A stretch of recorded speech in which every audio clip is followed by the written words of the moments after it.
Deux femmes se présentent devant le roi Salomon et elles se disputent la maternité d'un bébé. Le roi, fort de sa sagesse, ordonne de couper l'enfant en deux. L'une des mères se satisfit de cette sentence et elle dit « Il ne sera ni à toi et ni à moi ». L'autre mère s'écria « Je vous en supplie, ne le tuez pas. Je préfère même que vous le donniez entier et vivant à l'autre mère. » Et c'est comme ça que Salomon comprit laquelle des deux femmes était la véritable mère de l'enfant. Aujourd'hui, fort heureusement, on ne coupe plus les enfants en deux. En revanche, en cas de séparation ou de divorce, il arrive fréquemment que l'on divise par moitié le temps de l'enfant, principalement sur un rythme d'une semaine chez le père et une semaine chez la mère. C'est ce qu'on appelle la résidence alternée. Vous avez dû entendre parler d'une proposition de loi qui veut faire de la résidence alternée le mode de résidence de principe en cas de séparation. Alors moi, ce que j'explique très souvent à mes clients, c'est que la résidence alternée, c'est comme une bonne recette de cuisine.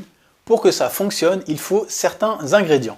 Alors le premier ingrédient, c'est la bonne communication entre les parents. Vous comprenez, l'enfant va faire une semaine chez l'un, une semaine chez l'autre. Pour que ça fonctionne, il faut que les informations circulent entre les deux parents. S'il y a une évaluation à réviser, s'il y a un traitement médical qui va se suivre sur la semaine suivante, s'il s'est passé un événement qui peut impacter la semaine de l'autre parent, il faut que l'information circule. Si les parents ne s'entendent pas, si c'est la guerre, s'il n'y a pas de communication, il ne faut pas envisager de résidence alternée parce que ce sera négatif et néfaste pour l'enfant. Le deuxième ingrédient, c'est la proximité des deux domiciles. Vous comprenez que l'enfant doit rester à proximité de son école, qu'il soit chez son père ou chez sa mère. Il doit rester dans le même environnement. Si l'enfant fait 20-30 km, voire plus, qui mettent 20-30 minutes, voire plus, pour aller à l'école une semaine sur deux, ça va faire des temps de trajet qui seront contraires à l'intérêt de l'enfant et il faudra envisager autre chose qu'une résidence alternée. Pareil, si vous habitez à proximité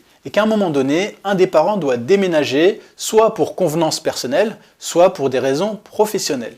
Et bien dans ce cas-là, en cas de désaccord, il faudra que chaque parent affûte son dossier pour prouver qu'il est le mieux placé pour avoir la résidence de l'enfant. Le troisième ingrédient qui est indispensable, c'est la proximité éducative. Imaginez-vous un enfant qui, une semaine chez l'un des parents, c'est la fête. Il ne fait pas ses devoirs, il regarde la télé, il dort n'importe quand, il mange n'importe quoi, il joue à la console, bref, nos limites. En revanche, chez l'autre parent, tout est très strict et tout est très encadré. Avec le temps, l'enfant il va être complètement schizophrène parce qu'il aura deux modes éducatifs complètement opposés. Pour que la résidence alternée fonctionne, il faut une similitude de modèles éducatifs pour que l'enfant garde un certain équilibre, une certaine stabilité quand il est chez l'un et chez l'autre. Ça suppose que les parents s'entendent sur les grandes lignes éducatives qui sont mises en place au sein de la famille. Ça peut paraître contraignant vu sous cet angle, mais c'est indispensable pour que ça marche dans l'intérêt de l'enfant.